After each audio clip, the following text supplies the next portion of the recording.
So, so the last thing I'd like to say, therefore, in summary, is that we are very pleased indeed that the parties have moved on all these important questions, the oil question, the matter of humanitarian access, confirmation of the agreements not to attack each other for any reason whatsoever, and so on, which all of which are very important agreements, and the bridging of the gap very significantly with regard to all other issues, and therefore creating the possibility indeed for them to respect this time frame given by the Peace and Security Council that we should now be entering the final phase of the negotiations. Thanks, man. Thank you. There was no provision that this oil should be exported provided the security situation was of this kind or the other. No, there isn't any.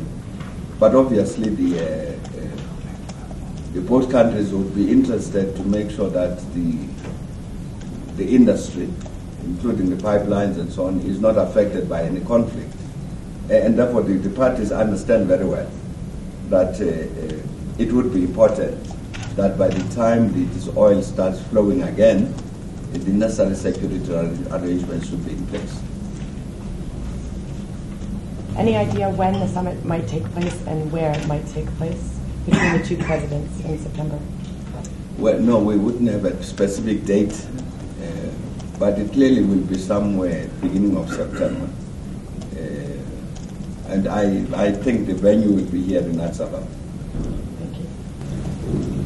First of all, let me say that the decision taken originally by the African Union Peace and Security Council in April, which was then later, beginning of May, endorsed by the Security Council of the UN, indeed set a time frame which ended on the 2nd of August. That's the UN. It was taken on the basis of when the UN decided. It would for the Peace and Security Council to have been a bit earlier. But we used the UN time frame. There was no decision that the negotiations must terminate when that 2nd of August comes. It was a time frame we urged the parties to conclude their matters by this date.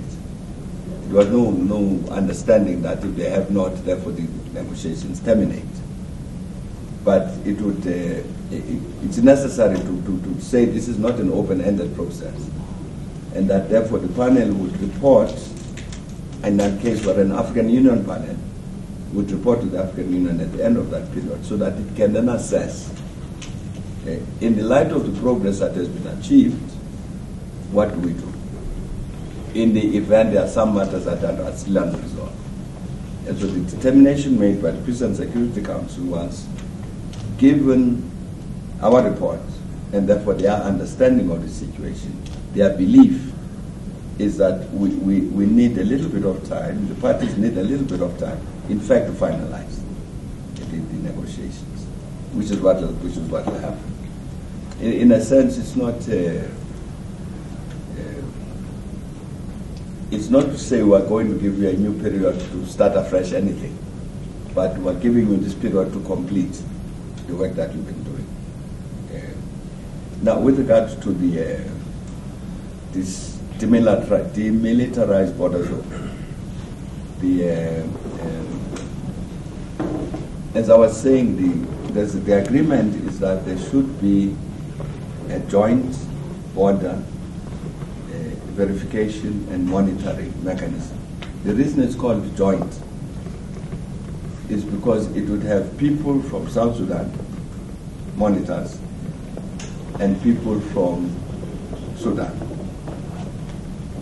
In addition, it's led by UNISWA.